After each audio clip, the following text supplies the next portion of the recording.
এটা হলো এই মুহূর্তে বিশ্বের সবচেয়ে ছোট মাল্টি রোটর সোলার ড্রোন, যেটা 3.5 মিনিট পর্যন্ত উঠতে পারে আর কি। এবং এটার যে ব্যাটারি আছে, এটা যখন গ্রাউন্ডে আসার পরে এটা 38 ডেজ পর্যন্ত হাইবারনেট করতে পারে, অর্থাৎ ব্যাটারির মাধ্যমে এই যন্ত্রাংশগুলো সচল থাকতে পারে। এরপর যদি আবার যখন সূর্য আলো আসবে, সেটার মাধ্যমে চার্জিত হলে আবার এটাকে আপনার উড়ানো সম্ভব আর কি। তো এটাতে একটা ক্যামেরা যুক্ত আছে, সেটা হলো একটা বড় জিনিস, যে এটা যখন উড়বে তখন ভূমি থেকে ভিডিও নিতে পারবে আর কি। ক্যামেরাটা কি এইচডি নাকি? না পিছনের দিকে ঘুরেন, এটা- আমার দিকে, এই সাইডে ঘুরেন। না না, আমার দিকে, হ্যাঁ এটা দিয়ে। জি। এটা ক্যামেরার সম্পর্কে যদি একটু বলেন যে ক্যামেরাটা। যে ক্যামেরা তো আসলে অত বড় ক্যামেরা না, ছোট, মানে এনাফ ক্যামেরা যে ভূমির আপনি বুঝতে পারবেন। ভিডিও আছে এটার সাথে, আপনি দেখে বুঝতে পারবেন যে মাটিতে যেসব জিনিস আছে সেটা বোঝার মতো কেপাবল আর কি। তো এই ক্যামেরার মাধ্যমে যেহেতু আমরা ভূমির থেকে চিত্র এবং ফিল্ম করে আবার ভূমিতে পাঠানো সম্ভব হচ্ছে এই ড্রোনের মাধ্যমে, ফলে আমরা ভূমির বিভিন্ন জিনিস অবজার্ভ করতে পারতেছি আর কি।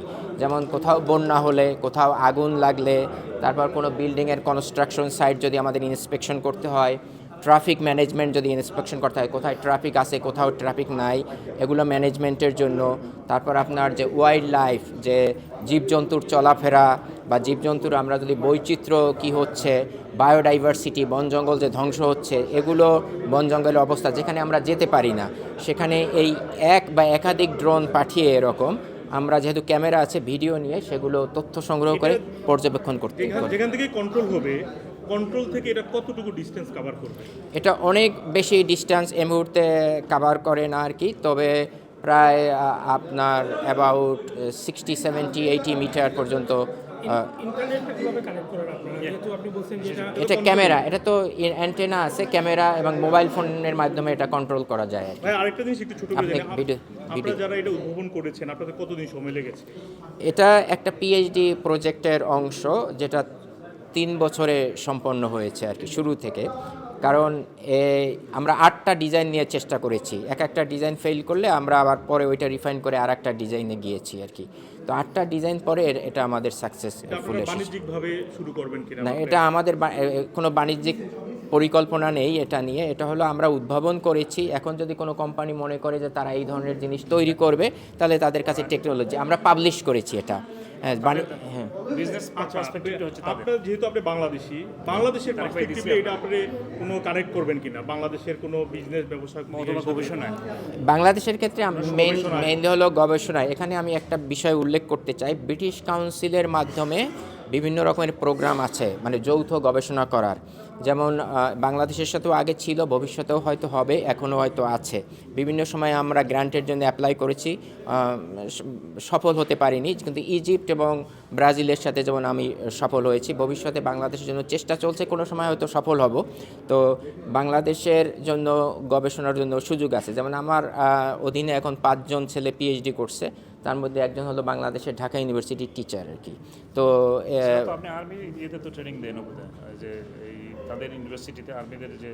না, ওটা হলো যে আমরা বিভিন্ন সময় বিভিন্ন ইউনিভার্সিটিতে যাই টক দিতে। তার মধ্যে যেমন নর্থ সাউথে গিয়েছি, ইন্ডিপেন্ডেন্ট ইউনিভার্সিটি গিয়েছি, এবং এমআইএসটিতে আমি একবার গিয়ে গবেষণা নিয়ে এটার সাথে যে জড়িত ছিল কোনো বাংলাদেশি স্টুডেন্ট ছিল কিনা আপনাকে ছাড়া? না, এইটার সাথে ছিল না, তবে শুরুতে সোলার কপ্টারে ছিল। শাকির আহমেদ নামক একজন স্টুডেন্ট ছিল বাংলাদেশি, সোলার কপ্টারের সাথে ছিল আর কি।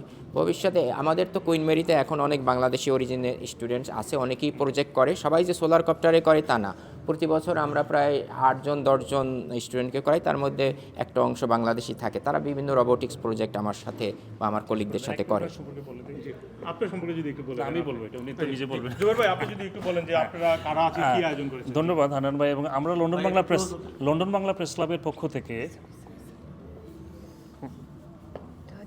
লন্ডন বাংলা প্রেস ক্লাবের পক্ষ থেকে an inspirational evening with doctor Hasan Shahid আমরা যে আয়োজন করলাম। তিনি একজন রোবোটিক সায়েন্টিস্ট। আপনারা জেনেছেন, আমি আমার নিউজ সূত্রে ওনাকে চিনেছি 11-12 সালে। তখন তিনি সোলার কপ্টার নিয়ে গবেষণা শুরু করেছিলেন এবং বাংলাদেশি অরিজিন একজন ছাত্র ছিলেন। তারই ধারাবাহিকতা এখন তারা উদ্ভাবন করেছেন বিশ্বের প্রথম ক্ষুদ্র আপনার সোলার ড্রোন।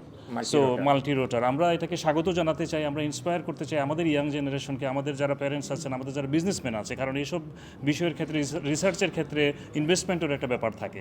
সেই কারণে আমরা আমাদের এই প্রেস ক্লাবের মাধ্যমে আসলে আমাদের কমিউনিটিকে জানাতে চাই, এবং আমরা বিজনেসে আমাদের প্রফেশনে অনেক ক্ষেত্রে আমরা সাকসেস হচ্ছি, বাট একাডেমিক ক্ষেত্রে এবং রিসার্চের ক্ষেত্রে এরকম ডক্টর হাসান শহীদের মতো যারা নিভৃতচারী অনেক সফলতা অর্জন করতেছেন, তাদেরকে আসলে আমাদেরকে পরিচিত করা দরকার, আমাদেরকে নিজেদেরকে গর্বিত করার জন্য। একই সাথে ডক্টর হাসান শহীদ হচ্ছেন আমাদের কেমব্রিজ বলেন আর সোয়াস বলেন, সব জায়গায় আমাদের একজন দুজন প্রফেসর লেকচারার আছেন, উনি সিনিয়র অ্যাসোসিয়েট প্রফেসর লেভেলে এখানে আছেন।